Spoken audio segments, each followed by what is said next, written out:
One of the things about Hollywood millionaires is they love to virtue signal about the supposed billionaires who are destroying society. Whatever you think of politics, it is an ongoing issue amongst those in the industry to talk to the have-nots as if they themselves, the millionaires, are also have-nots, which I always find very, very funny. But what I want to do here is play you this clip of Bill Burr from his podcast recently where he said, these are his words, that billionaires need to be put down like rabid dogs. So no middle ground there, guys.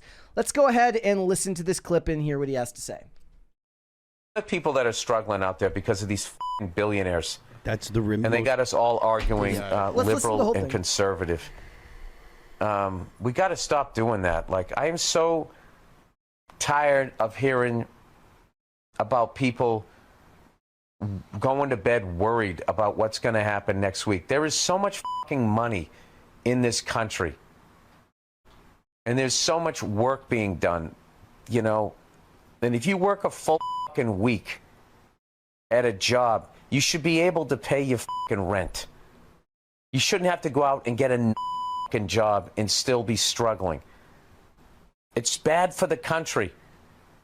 Because then the kids don't see their parents and they're not getting the upbringing that they need. It's so fucking, these fucking billionaires, they need to be put down. You know, like fucking rabid dogs. They're like rabid with fucking greed and just going out and just dividing everybody. Okay.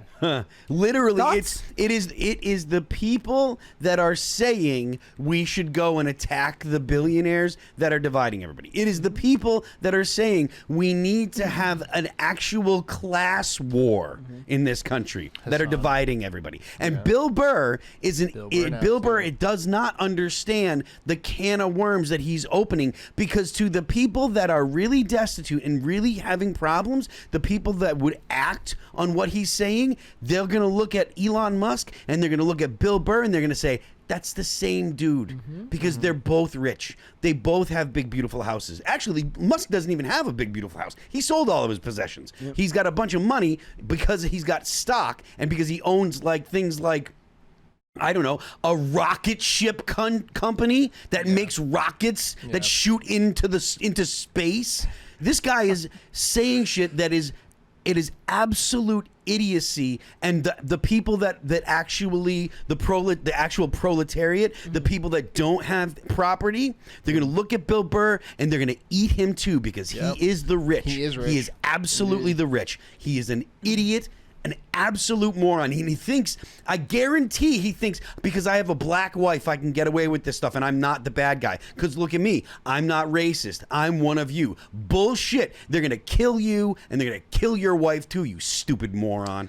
What I find most interesting is that there's parts of there that I think he diagnoses correctly, which is the middle part where he talks about how it's people not having their parents at home to raise them is bad for the family and it's bad for the country. I don't disagree with that, but he's wrong in his conclusion about who's causing that. Yeah, the whole idea that like it's the fault of the billionaires that other people don't have money, that is absolutely idiocy. Yeah, absolute idiocy. As we understand that the greater way that if you wanted to raise people up out of poverty would be to stop taxing them so much, whether it's on property, whether it's on income, whether it's on sales tax, all of those things contribute heavily to it. And as we know, a great amount of the money that's generated in this country, which of course our politicians waste overseas, as we're seeing all getting cut right now with everything that's going on with USAID. Greg Duvier just said in the chat, he goes, Bill Burr, it's a small one, but whatever. He goes, Bill doesn't know that the billionaires create jobs. Billionaires create way more jobs than Bill Burr's stupid ass does. Well, that's what I'm saying. That was what I thought was funny about it, right? Is like whether you have a billionaire who creates a whole bunch of jobs, and we're not just talking about high-skilled labor, we're talking about low-skilled labor as well, which offers a lot of people the opportunity to, at the very least, if they can't pay their rent on that one job, allows them to start working towards something more fruitful in life. How many people have an apartment and a roof over their head and food on their table because Amazon exists? That's the one. That's the example I always use. It's How many people have an apartment and a roof over their head because the Waltons started Walmart? Hey, what about Hassan? Think about how many people have stuff because Hassan has stuff. Hassan just gets people miss about Hassan all the time. He's like the ultimate capitalist. He makes money off everybody. He doesn't give money to anyone else like that. He preaches it all the time. Yeah, but he doesn't give money out to anybody else. So it's infuriating when they say it's not true. They're lying to you. It's infuriating when they say these billionaires, because these billionaires become billionaires by owning multiple companies. Yeah, right. You know, they're capitalists. creating jobs. Elon Musk, like a boatload of people can support, and if I understand correctly, Tesla pays like well for well, I'm guessing there is no, like, it's all high skilled labor to work for Tesla anyway. No, right? because I mean they have janitors, factories. They have janitors. Exactly. They have maintenance people. They have low skilled. Yet they have delivery drivers or truck drivers that deliver stuff. I mean, it's not necessary. It's not necessarily all high skilled labor. But the point is, like, these companies create jobs that put enough money in people's pockets where they can have a career. If you start at Tesla and you're on the line and then you become a manager for I don't know how they break it up, but you start on the line, you become a manager for your area, and then you can become go on to some other type of job in Tesla.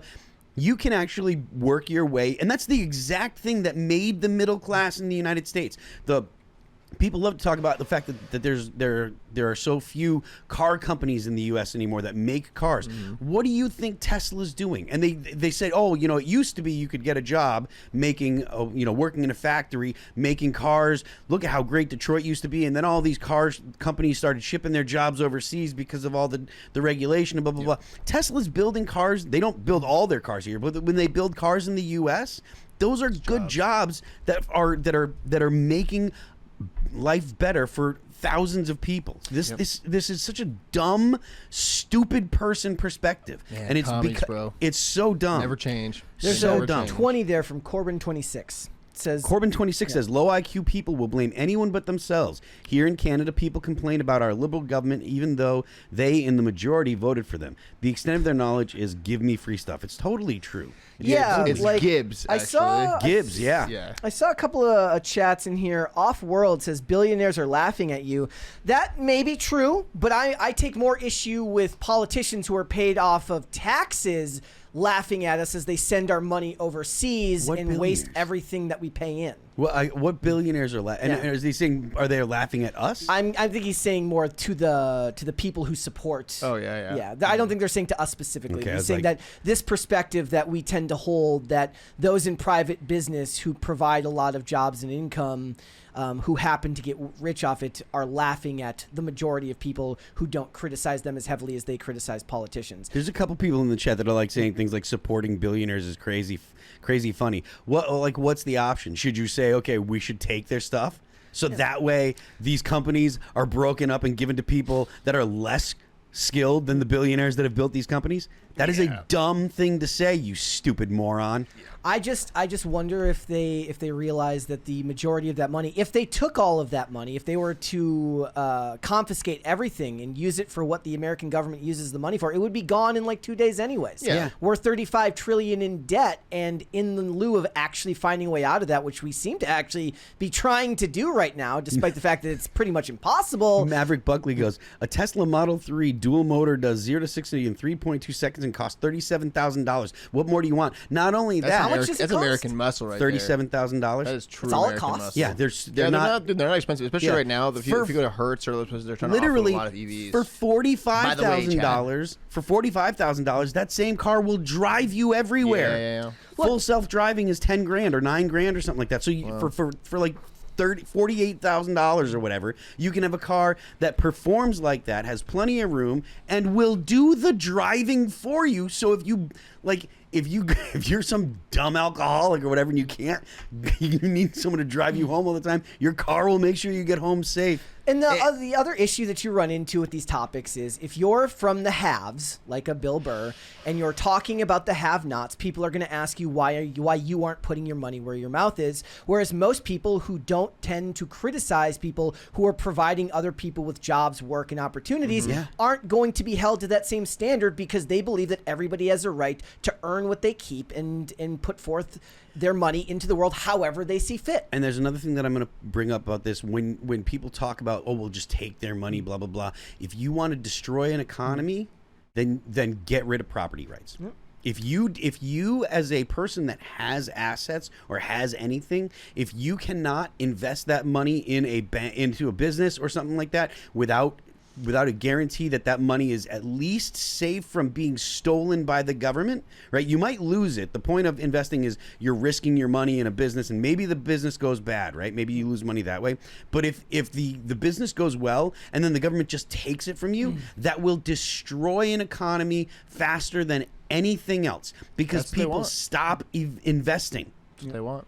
I mean, that's why so many people talk about, depending on whoever the president is, the most pro-business president will be good for the economy, because it'll put forth faith that it's actually going to grow the market. Mm-hmm. Yeah, and there's another thing that we hear a lot is like people say, oh, well, number go up. Like Tim was talking about that. Like it's like, oh, blah, blah, blah, number go up. That's not always good, or that's not good and stuff. And it's like, it's a balance, because every like percent of GDP is associated with a number of deaths. So if your GDP, like poor countries have higher death rates, they have a lower life expectancy because people just don't live as long. Rich countries, people have the ability to live longer lives. So there is a corresponding number of deaths that you have to accept as your GDP goes down. For every single point of GDP, there is an increase in the number of deaths. So I understand what Tim's talking about when he says that we want to have a society that actually reproduces the society and reproduces our values. That's true, but at the same time, you do have to understand that if you're not doing things if you do things that harm your economy too much, that means that you're going to destroy your society as well, because the number of people that are actually born will go down, and the people replacing those people, the number of people in your society will go down too. Because it shifts the incentives fundamentally, and right now we're seeing a lot of that in the market with young men who are supposed to be who are earning money to provide for families, then whether or not you like it doesn't matter. It's the way we've set up this economy. Yep. And when you start to play games with that and sort of change who has money, and start to change the incentive structures for those people to earn money and why someone goes to work, they just think that you go to work no matter what, because they literally think of you as like a block unit that can produce this much output. So if you look at it like that, then they don't care who fills that spot. That can be a man, a woman, it could be a trans person, it could be a black person, it could be a white person, it could be anybody. And that's not, we found that's not true. This idea of this blank slate reality that everybody's the same. Not everybody is the same.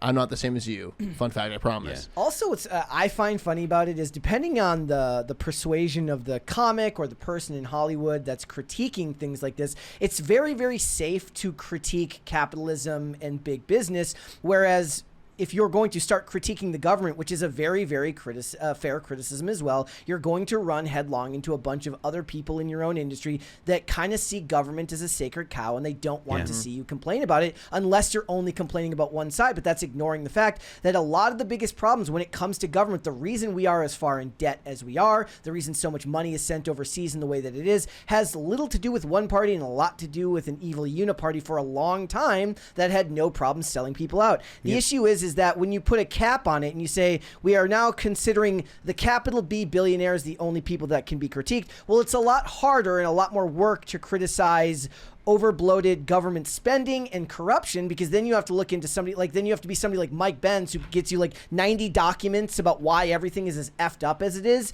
And that's just a lot less fun than making a pithy statement about how these people who have stuff are worse than you or somebody else, when it's actually more abhorrent to me that a government worker with a salary of $80,000 or $100,000 a year can become a millionaire on the market, and nobody says anything while they knowingly do what's not in your best interest. So look, I don't think that his critique about why people's separation from their kids because of work is necessarily wrong. I think he actually has a point there, that people being separated from their families has a detrimental effect on the American people, and certainly things need to change. I think that a more comprehensive list and reasoning for all the ways in which society could do better is probably more in tune than just saying a blanket statement like, and remember, what he said was not some, some media, like he actually called for violence. Yeah. That's not a good thing for anyone. It's the same type of language that they were using about the CEO from United Healthcare who got killed, who's no longer a person. He's an evil member of a corporate bureaucracy. Well, you should have the same critique of anybody who's calling for violence against anyone part of any group. It's not a good thing. Thanks for watching. Listen to full episodes of Pop Culture Crisis on Spotify. Keep up with us on social media and make sure you subscribe and ring that bell so you never miss the show. Bye, guys.